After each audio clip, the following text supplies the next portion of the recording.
good morning, or afternoon, or evening, whenever you're watching this. I always say good morning. And my name's Steve Carter, and this is I believe, the third installment of the Ham Sandwich. I'm one of the hosts here, and I have a co-host. We'll let him introduce himself today. Yes, good, very early morning to you, Steve. I know it's very early for you over there. And yes, you've got me, Greg, and I'm in Finland. And yeah, you're right, this is our third show, but a very unusual show planned for today because there is no plan. Normally when we put together a show, we spend some time organizing roughly what we're going to be talking about. But in this special episode of the Ham Sandwich, we have dispensed with all of that paraphernalia and just playing it by ear. This last few weeks has been very busy for me. I had my brother visiting from Australia, so I have zero to report about what's been going on in my ham shack here, because my brother was sleeping right here. I had to move away the workbench in my little workroom that I have here, and I put bed there, and most of my stuff is still packed away. My workbench is still packed away. So I've had no time at all to be playing around with stuff on the workbench. So I have nothing to report about what I've been doing. But I have actually been busy. I had to make up a new computer. And I also did some very basic diagnostic work on this radio here. Oh, yeah. Wreck of a Kenwood R300 communications receiver. And we'll probably look at that a bit later on. But so the basic plan for this show is no plan at all. So what has your last few weeks been going, Steve? Oh, really busy. I've just been deluged at work, so we're trying to play catch up there, and a lot of things going on at home, and a lot of plans. I think I emailed you earlier this year. It was this year, right? That I was thinking about totally moving my shack, and so I basically made a deal with the devil to acquire a different room in the house. So I got some grid paper, and I've kind of been laying that out, and I'm trying to put a reasonable amount of thought ahead of time in this. So basically I'm going to totally disassemble my other shack and move everything. We're just going to start from just about bare bones, and that kind of will be an ongoing project. Right now it literally is just on grid paper. I've got I think that room is about 14 by 10. That's where we're at right now. And other than that, I've been working on a lot of radios. I went to I think I told you that I went to an auction the other day. That's a big surprise. And obtained a number of tables worth of stuff for a few dollars each. So I've been playing with all these transistor radios. So one of the things I got was the other day I'd made a video of RCA. It was a BP10, which I thought at the time was about the smallest tube-driven AM broadcast radio I'd ever seen, but I found one that went up at this is the Harpers, and this is a GK 301, and it's actually a little bit smaller. It's thinner. I get it up there. I'll send you some decent pictures, and we'll have some decent pictures to look at. And the battery compartment is quite a bit smaller, and it actually works. I just played with it this morning. It uses a D cell for the filaments and a 67 volt, some kind of a little made up battery for the B plus. It took right off and ran. I didn't have to do anything to it.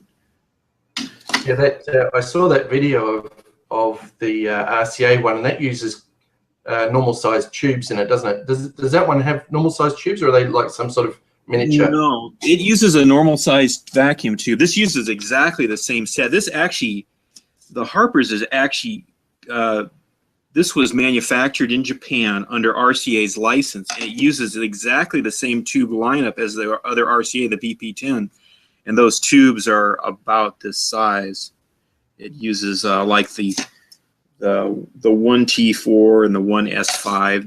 They're tubes that were specially designed for portable use. They have a 1-volt filament, and the tube doesn't have an actual cathode. The filament is the cathode in there. So those sets literally come on almost instantly when you kick them in the guts and turn the power switch on. It's weird. It's almost like a transistor radio. When I dug this out of the box, I thought it was a transistor set. I mean, it's not terribly much bigger. This is a little Zenith. This is not modern, but this is probably a 1960s Zenith transistorized set. That's not working. There we go. And as you can see, it's about 2 sets wide for the time. But yeah, it's actually been pretty fun to play with. Yeah, I had a long time ago when I was a kid. A long time ago, I had an Australian-made early transistorized portable set like that, and it probably was very, very close to the size of that black tube radio that you got. The early transistor sets weren't all that small. Yeah, they've been, enough time has went by that those early transistor sets are becoming kind of collectible. And what's really interesting about them is a lot of them don't use what we consider, 9-volt batteries. A lot of them, like this is a little Zenith. This is a Royal. Well, it was a Royal 59. And it just uses pin lights. It uses 2 pin lights. So it's got 3 volts. But the trick there is this is all germanium. It's a very early transistor technology. And it's kind of interesting. The germanium transistor is becoming kind of a rare duck. I worked on a stereo console, one of those ones, like you used to have in your home in the 60s for a gentleman the other day. And I had a noisy transistor, and I had to obtain a new one. Well, $15 later, that was probably a 10-cent part when it was new. So yeah, the germanium transistor is becoming kind of a dying breed, and they're a little different to work on than normal transistorized sets. Actually, everything's went to probably a pocket radio nowadays is all integrated circuit. There is no transistorization in it. Yeah, well, pretty well everything that's coming out of China now. But it's actually getting harder to find an AM pocket radio now. Almost everything that's coming out of China now, they're all like these miniaturized FM radios, but whether it be FM or AM FM, the ones that I've got recently from China, there's just a really small, thin IC in them. They look like a 18-pin dual inline package, but they're narrower and they're sort of like semi-surface mount sort of weird package. But yeah, apart from that, there's nothing in them. It is a radio on a chip, and I guess it's finding that application. But the performance of the radio is really fixed by how well they made this chip. And the ones that I've seen, the ones that I've played with here, are really quite poor. So it's really just for local coverage only. And they're small, they're light, they probably don't use much battery consumption, don't have very high battery consumption. So yeah, they probably do fit in a market, but the one that I had had quite poor selectivity and only good enough sensitivity for local stations on the FM band. So yeah, probably fits a part of the market, but it's not going to be something that you're going to be pining for 30 years later and thinking, oh boy, I really wish I had another one of those again. It's really just use it, and when it's finished, throw it away. It's just, you don't even think about it. It's really super disposable technology now.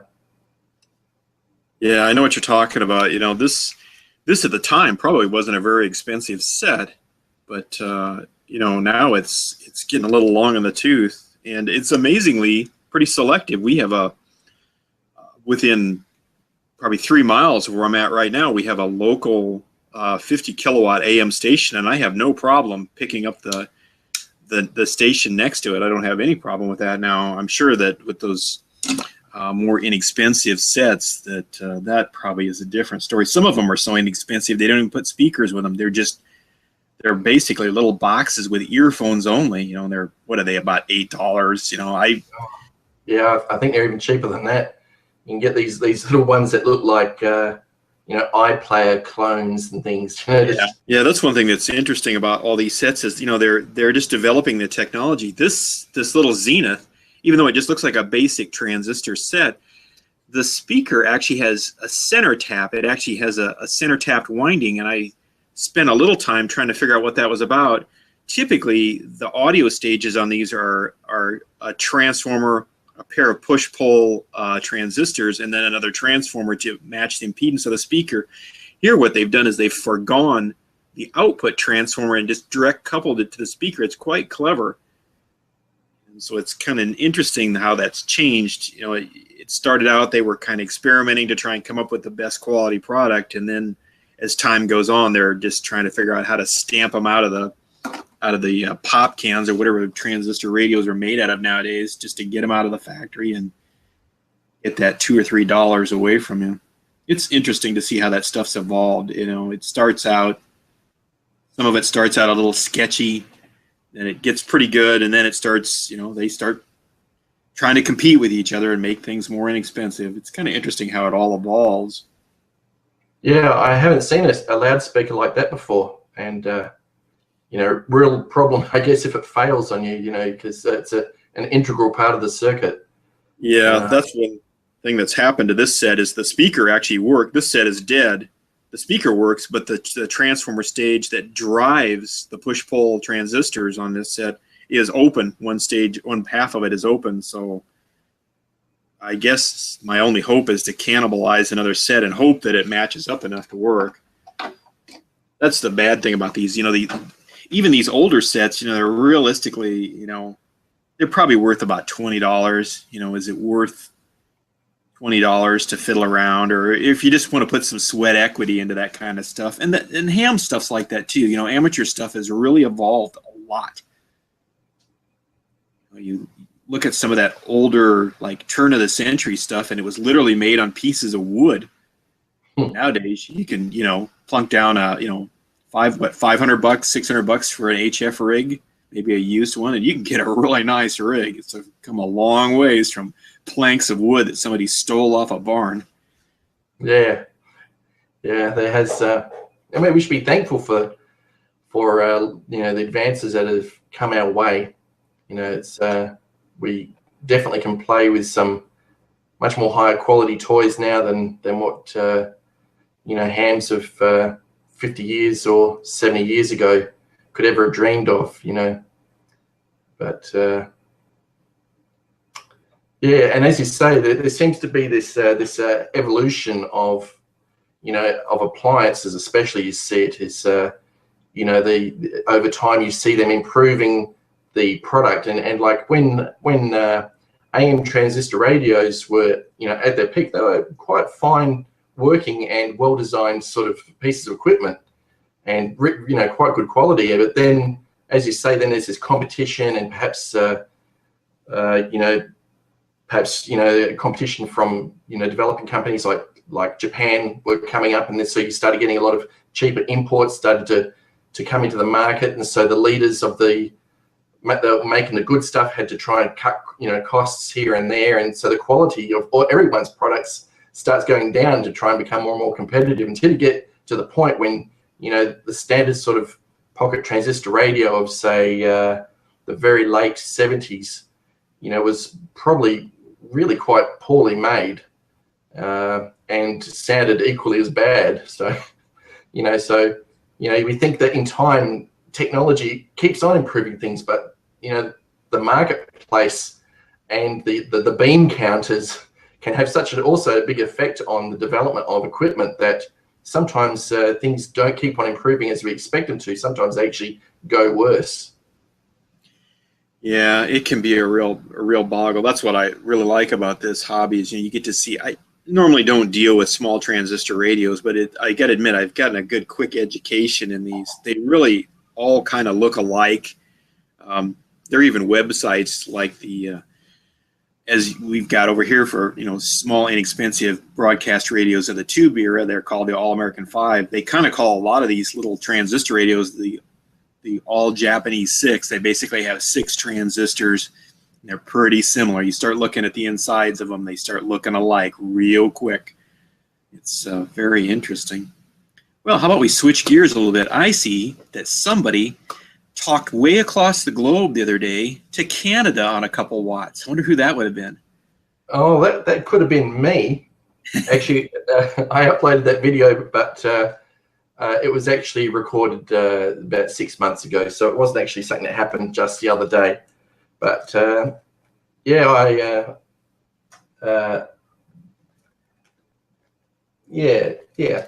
it's true. Yeah, I did. Yeah, it was on the 17 meter band, and my antenna is. I've got these little fruit flies that buzz around. I've told you about these before. My wife has baskets of fruit just behind here, and they're infested with these tiny little bugs. And so these little bugs are flying around in my face all the time. They drive me nuts. We said this show was off the hook, so it is. Nothing planned. I can't even keep the fruit flies under control. But yeah, so my antenna is cut for 20 meters, and it doesn't like taking a lot of power outside that band. So I can use a tuner, or I can just stick the radio straight into it and just use a lot less power, and it's fine. And it's not as efficient when running on 17 meters as it is on 20. So I had that working against me. Plus, I was having to run low power to keep the radio happy. Otherwise, the radio just trips out. So, but it was nice to have that contact with that Canadian ham, and it wasn't actually the best conditions at the time. So it was interesting to get him. It was about, I think, I can't remember the exact power. I think it was well under 10 watts or something. That actually is reaching the antenna.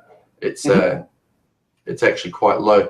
So it was nice for him to hear me, and nice of actually the other hams to that were in QSO with him to actually quieten down for a while so that he could actually hear me. That's one of the problems with low power operation, is that you can actually make really good long distance contacts with low power, but when there's a lot of other stations making noise, you're not going to go over the top of them, not easily anyway.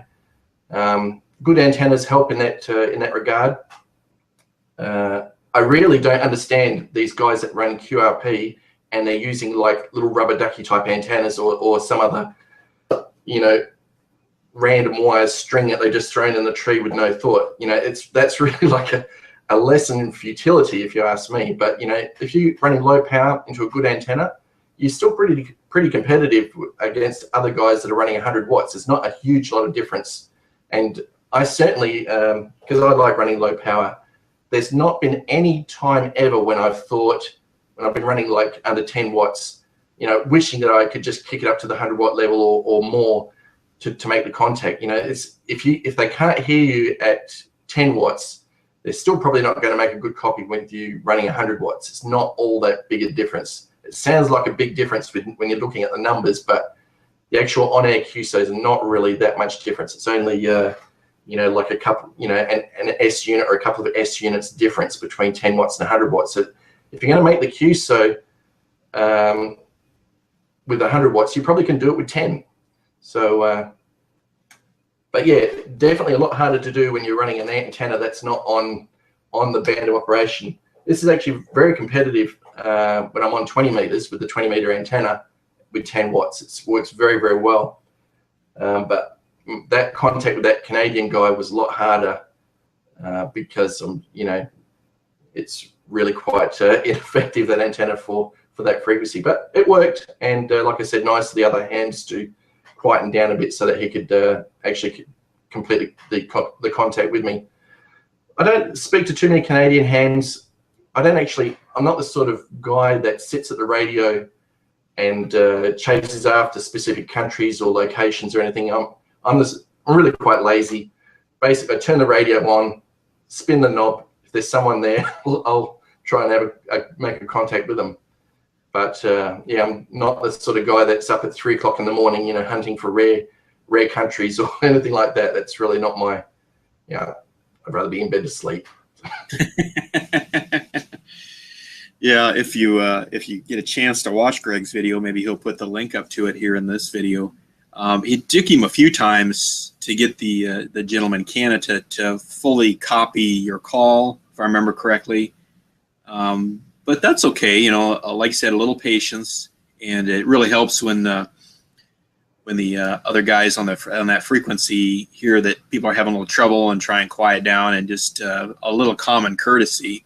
And all that stuff really goes a long ways. You know, there's enough food and water and RF for everybody there, and that stuff really works to your advantage. You know, one of the other nice things about running low power is it's a little easier on the equipment. You know, some of the equipment is designed for higher power, but it's a lot happier at the lower powers, and your equipment will last a lot longer. It's just a lot easier. I never understood some of those. You know, some of those big gun stations where you're up over a kilowatt, some of that stuff, you have to do a little extra work to even get the equipment to stand up to that kind of stuff. And there's just the amount of, you know, the RF field can be quite high. You know, if your shack is under the RF field, there might be some concerns there to think about. You don't just go and buy all that stuff and plug it in. Well, you shouldn't. But it was a pretty interesting video. I got a big kick out of it. You know, it's always nice to see when somebody can get away with kind of murder. And here, you know, in the league, it actually says you're supposed to use the minimum amount of power required to make a you know, kind of a stable contact. You're not supposed to just run wide open. Yeah, there's some exactly right. I've never understood that. You know, it's, as you say, clearly stated in you know, in the amateur radio guidelines that you should try and use the least amount of power required to make the contact. So you'd think that there'd be the trend to try and reduce power, but you know, you get guys as soon as they upgrade, you know, linear amplifiers on, you know, blasting out, you know, with high power levels, often without any real reason to be running those powers. And of course, you know, it's their legal right; they can do so. But it really does. I don't know. In some ways. You know, there's that, of course, the well-known saying that, you know, power corrupts and absolute power corrupts absolutely. But and that's definitely true. You know, I think, you know, I've found many guys that are running linear amplifiers, very big power levels, and they are putting out great signals, so great signals that it actually is exceeding their ability to hear people replying back to their calls. So there's been plenty of times when you know, I've heard guys and they're putting out a real decent signal. So I've replied back to them, and you know, they are just themselves buried under so much noise that they can't hear anybody hardly replying back. So really, they can only hear the other big guns shooting, you know, fireball signals back at them, and that's I found that quite a lot. Sometimes guys that do run high power often don't have very good receive setups themselves, and really the ears of a station is really so much more important than the power output of the station. There's been many times which I have had really good QSOs with stations that aren't even moving the S meter at all. You know, S0, these little bugs. So you know, you don't need to have a, you know, a 20 or 30 plus signal on the band at all time. If you've got, you know, if you've got good ears and you've got good operating habits, and the other hams around you aren't causing noise, you can have great QSOs with people and they're not putting out hardly any power at all. It's not, you know, being power crazy is not really, I don't think, the way to go. I think some of these guys become a bit more lazy in their operating habits, and you know, and some of them I think actually end up in some way like snobby. They think, you know, unless you're kicking back a big signal to them, you know, they just don't they don't really acknowledge you so much, especially when it comes to you know, if there's a pileup. There's been times when there's been a pileup, and I'm trying to, you know, make a contact with the guy that the pileup is surrounding, and he can hear me, but there's so many other stations that should be able to hear me also, but either are choosing to ignore me, and they're just repeating their own call signs back and back again, which effectively jams me, which isn't what hams are meant to be doing anyway, but they effectively jam me, maybe because they can't hear me because they don't actually have a good receive set up themselves. They got plenty of power, but they actually can't hear too many people. So yeah, I think it's good to have as much power as what you can hear. So no point being able to put out a big signal that can cover the whole world 10 times over if you can't hear down the block. The receive portion of the station is really, I think, far more important than how much watts you're putting out. Yeah, that's a really good point.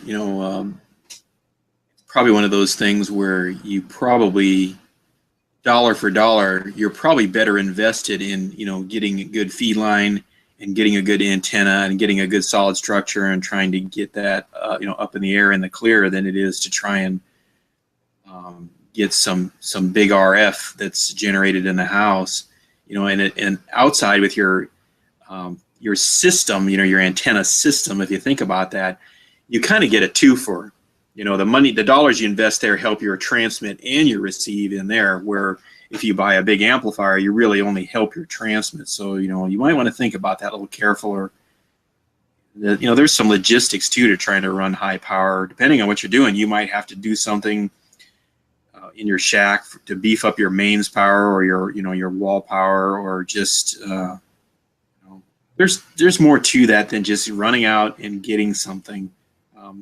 I think a lot of guys don't pay attention to, the fact that almost all these radios, at least the HF rigs, have a variable, drive to the final stage. So you can pretty much vary the power down to just about a dribble from, 100 or 50 watts.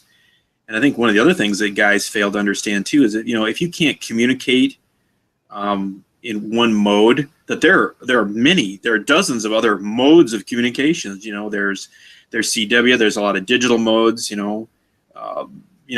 feel free to experiment with those. You don't just have to use like sideband or AM for voice. There are a lot of people that just like voice, but don't be afraid to try those other modes to see what there are. If it's not your cup of tea, that's fine, but at least give them a go. You hear a lot of people that communicate, punch through a lot of noise with CW, and it's a pretty minimalistic form of communications. It's probably it is the original form of communications for radio. There's a lot of different things out there to think about. Try not to get stuck in that box, I guess. Yeah, exactly right. And another thing with the point of running amplifiers is that, again, I agree. I think some hams try and compensate compensate with power because they have a inefficient antenna, and there seems to be this maybe it's like sort of like a mentality of my car's engine is bigger than your car engine. I want to go faster, so instead of this 4-cylinder, I'll buy a V8 instead. There's this automatic sort of logic that if you have a bigger engine, you're going to be going faster than someone with a small engine. Of course, that's not necessarily true, but I think that sort of mentality comes over onto ham radio, is that, when a person is frustrated at not having good long distance contacts, the immediate thing is more power, where you can get overall better results by having a more efficient antenna system. And of course, then you got, if you're running linear amplifiers, of course, in your local area around your house, your neighbors, they could be exposed to high levels of RF. Not really worried about like from a safety point of view, but your chances of causing interference start going up a lot higher when you start running more and more power, where if you're running QRP power levels, really the likelihood of you ever causing interference to your neighbors is essentially zero. Not totally zero, but very, very unlikely. So yeah, before people buy the linear amplifier, they really should think about the impact of it. And I actually have in my cupboard over here, down there, a nice Drake linear amplifier. It's a L4B. I've never used it. Yeah, L4B. So never used it. Probably never will. So, but yeah, there's there is some. I think hams really try and they're attracted by the power, but there's other ways around it. And as you say, different modes. Here, it's disconnected now. I should make some more videos about it in the future. I will next year. But I was running some digital modes for a while, PSK31 and JT65, and running between 2 and 5 watts output. Contacts with the United States from here is really commonplace. It's you know, very difficult with 100 watts, but running digital modes, even with 2 watts, contacts between here and the US is not surprising. So these digital modes, you don't really have the same sort of personal contact, I think, as with voice modes. I actually like voice modes because you can actually, you know, hear. There's I think a bit more of like this personal interaction where typing on the keyboard is a bit impersonal.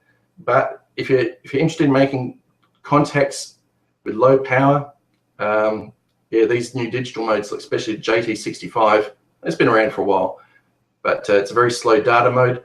It really does get through under really hard conditions. It's really very, very impressive. And PSK31, of course, is perhaps the most popular digital mode. A lot of activity on there. In fact, the band segment for that is usually where I am jam-packed full. So you only need to you know, put out one call and you've got 10 guys coming back at you all, you know, all the time. Very, very easy, actually. I don't think I've ever used more than 10 watts. So works very, very well. I'll have to make some more videos of that next year. And that's actually something which I really have to pay a bit more attention on. I had a list of things that I wanted to make videos on for this last year, and I only got through like half of them. It's not easy to be able to get the time to be make the videos that I really want to make. But hopefully next year. I don't know when people are going to be viewing this. You know, it might be coming out. This video might be coming out at the beginning of next year, or maybe it sneaks in at the end of 2015. But so, you know, this is the time that I'm talking about. So 2016, hopefully I'm going to be doing a lot more different videos. And of course, some of it will be shown on the ham sandwich part. And of course, other bits will be on my regular YouTube channel. But that's, yeah, I didn't actually get as much done on what videos I wanted to make this year. I was actually, and I've been thinking about it over the last couple of hours, I thought I really should have tried a bit harder.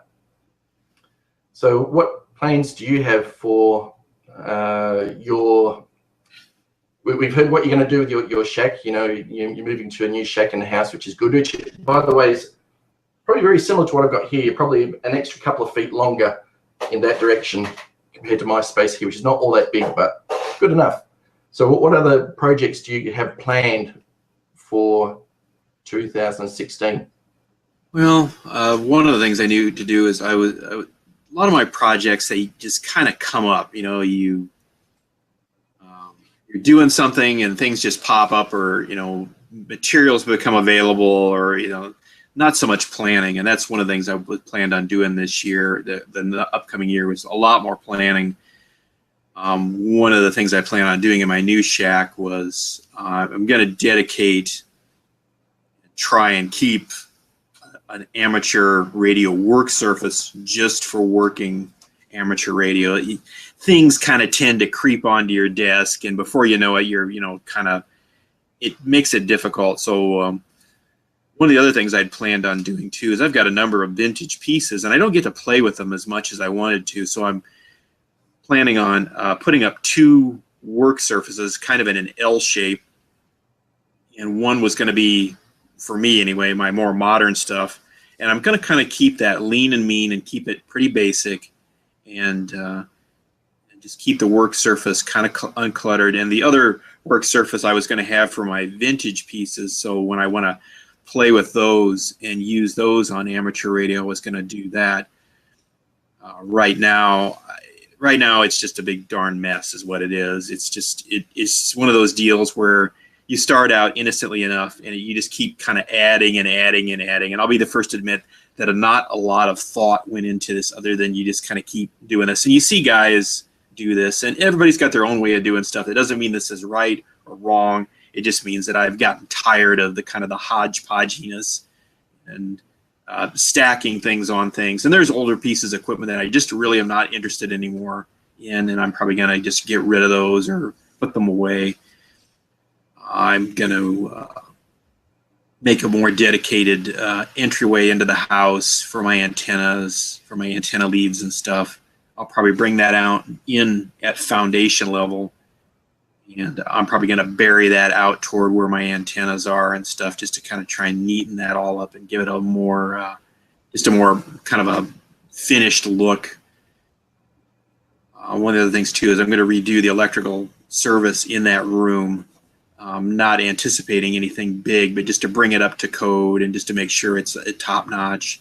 And I'll probably put in some really, I've been looking at some really nice outlet strips. They make some longer ones, and they're not cheap. They're, up to about $100. But I thought, well, this is something that I want to invest in for the long haul. And I'm getting kind of tired of, you get to kind of plug in stuff together, and it's just, yeah, this is real quick and dirty, and I'll get rid of it. Well, you know how that goes.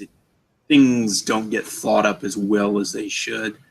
So actually, I'm going to be spending a lot of time trying to plan this out, and we're going to try and plan and think about what I want to do in the future. Do I want to fiddle with more digital modes? Do I want to just stay with the more analog things and try and figure out a way where if I need to change this or do something different with it, it won't be a big burden, and to try and make it a little bit more flexible. Like you say, I don't spend a lot of time like some folks do on amateur radio, but I spend a considerable amount of time, and I just want to give it a good makeover and make it something that I want to be proud of and work with every day. That was one of the things I thought about for the new year. It's too late to do that right now, but I thought about there are a lot of guys that make you have a lot of Christmas resolutions or New Year's resolutions. I'm going to lose weight. I'm going to do whatever. And I was thinking about maybe having a contact a day as a new resolution, which really wouldn't be that hard. One contact a day wouldn't be that hard to do, but a lot of people seem to have trouble doing it. Yeah, so that's go on. That's kind of where I'm heading toward. I'm kind of in the thinking stage and the planning stage. Like I said, I got out some grid paper, and I've been kind of moving things around and thinking about this, and just trying to really get a good feel for what I want to do. I spend a considerable amount of time, but I think you spend even more amount of time just sitting and enjoying listening to shortwave radio and listening to amateur radio. And I want to make that a little more conducive to do that. I'm trying to decide what I really need in my shack. What are the things I really have to have? What are the must-haves? So that's all I'm gonna start working on that. We'll probably talk more about that later. Yeah, I hope that you make videos of that work that you plan on doing for your antenna lead-in and cleaning up that area.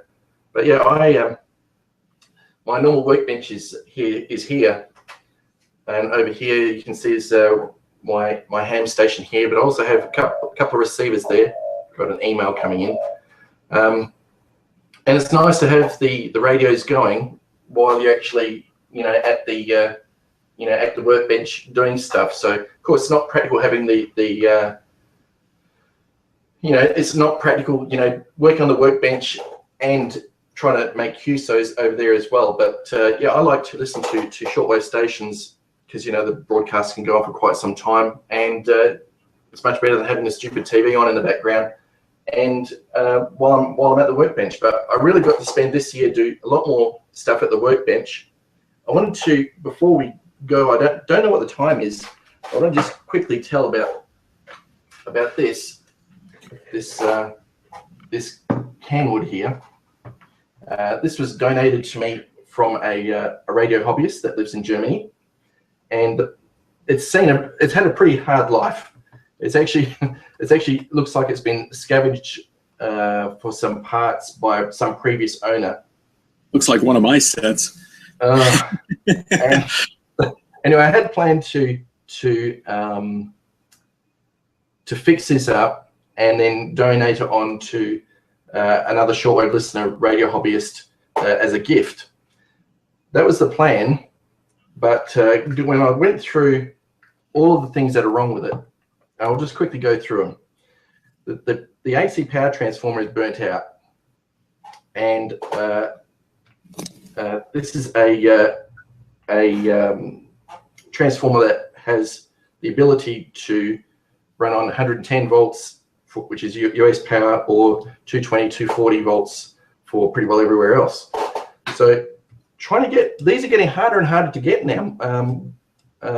Multi voltage primary AC power transformers are getting more and more expensive. So the cheapest one that I found was going to be something like $35. So I wrote down that $35 on a piece of paper. And then here, you can see I'm just looking at the screen.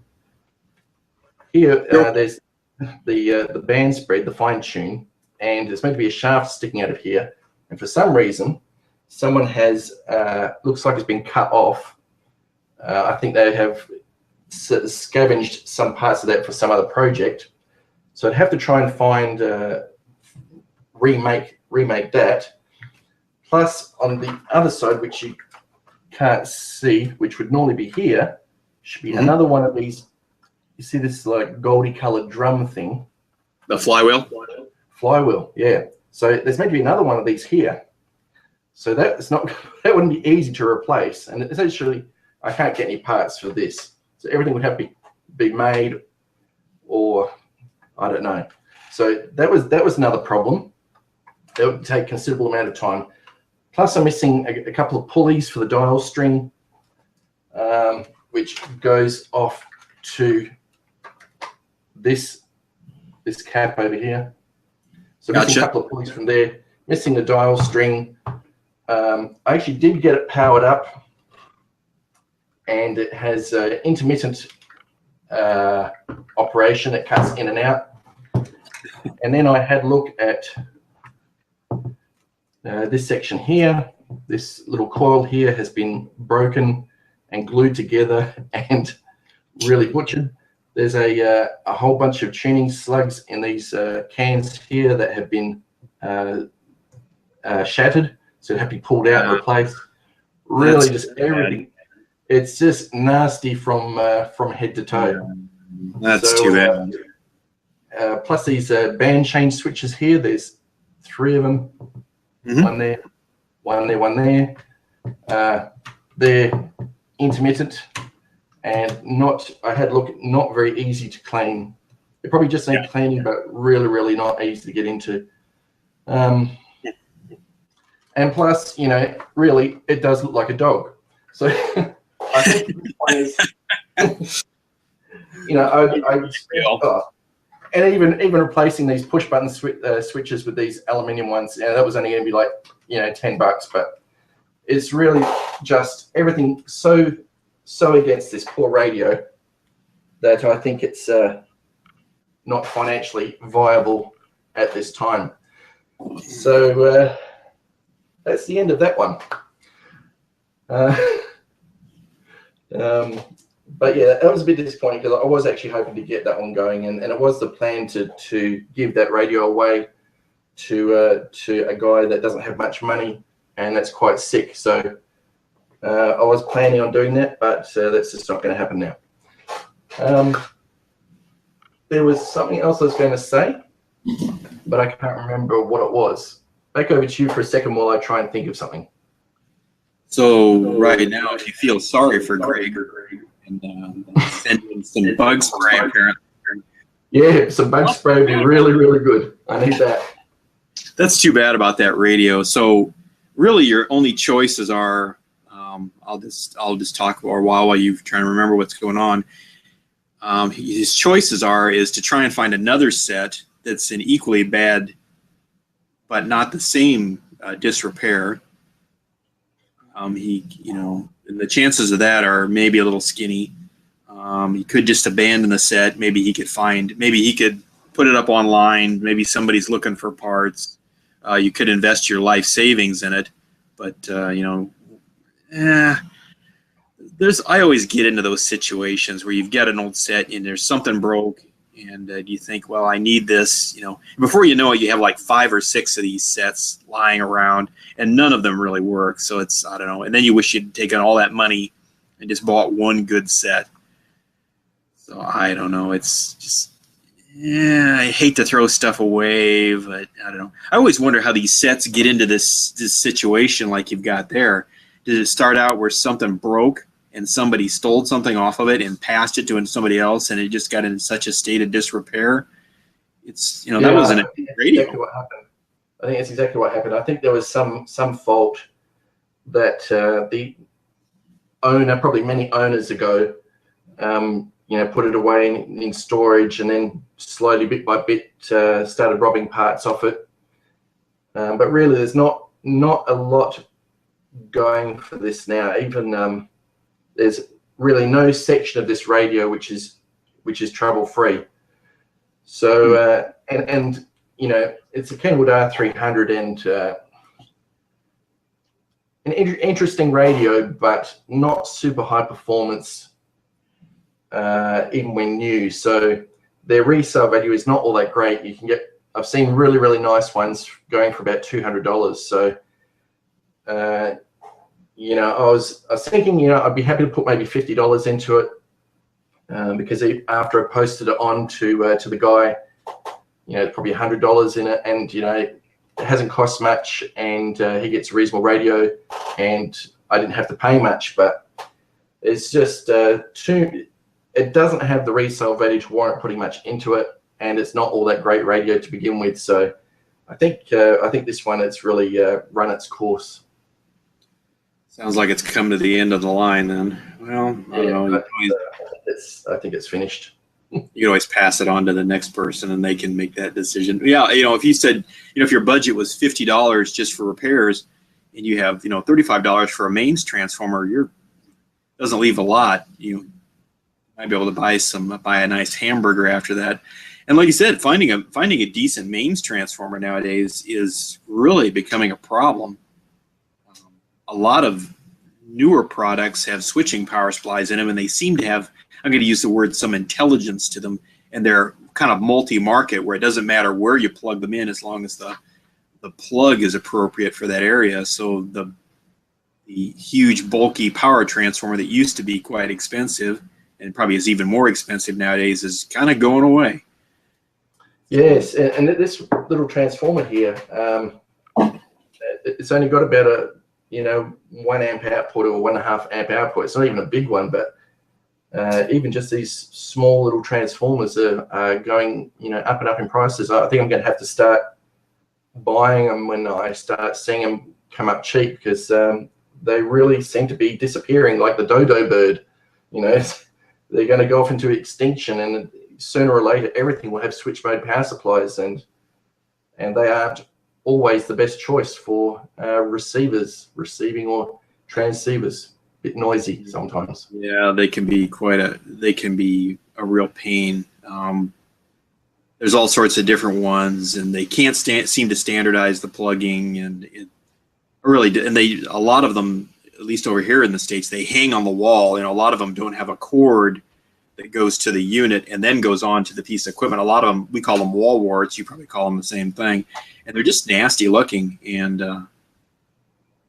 some of them seem a bit fragile. And it's just, I don't know. It isn't my mainstay of repairs for my personal stuff. A lot of my personal stuff is tube driven, which is even getting harder to find, because you have a lot of high voltages, and those transformers are multi-tapped. They have a high voltage section. There may be like a special section for the rectifier tube, and then another section to run the filaments for all those tubes. And that's not something you just run out and get off the shelf. And that stuff's getting to be a bit of a bother. Yeah, exactly right. Yeah, those high voltage transformers fortunately, there's still a few places that will custom wind transformers, but you got to be, because that's what guys do when they're trying to build any amplifiers, or if they're trying to restore some, piece of radio equipment that they have to have a new transformer for. They can get them custom wound, but it's you're talking about reasonable sort of money for that sort of stuff. You really got to be into it to go to that extent. But with these little switch mode power supplies, these wall warts, known in different countries, different names, plug back adapters, they can be called. Some of them are really, really nasty. And for example, I don't have it here, but my laptop has a charger, which is a switch mode power supply. It's like a little brick, and it has a little cable that plugs into the wall. But when that is on, if it's anywhere in the house, it puts about an S5 level of noise on the shortwave radio. So even though it's not connected, even though it's physically separated quite large distance away, it really is a noisy, horrible thing. Now I know that they can, and some amateur radio manufacturers do make switch mode power supplies now for their transceivers. So they can make quiet switch mode power supplies, but the cost to by the time that they're sold, they're as equally as expensive as a old-fashioned linear power supply, and they're not actually all that small anymore. So many manufacturers want to have small, cheap power supplies, and that unfortunately generally means cost cutting and noisy power supplies, which really, as I said before, not that good for radio reception. But that's pretty well all that I've got to say for this time, Steve. I don't know exactly how long we've been going, but I think I could just keep on talking forever, but I know that we've got a time limit here. So I think maybe we have to wrap it up purely because the time has gone.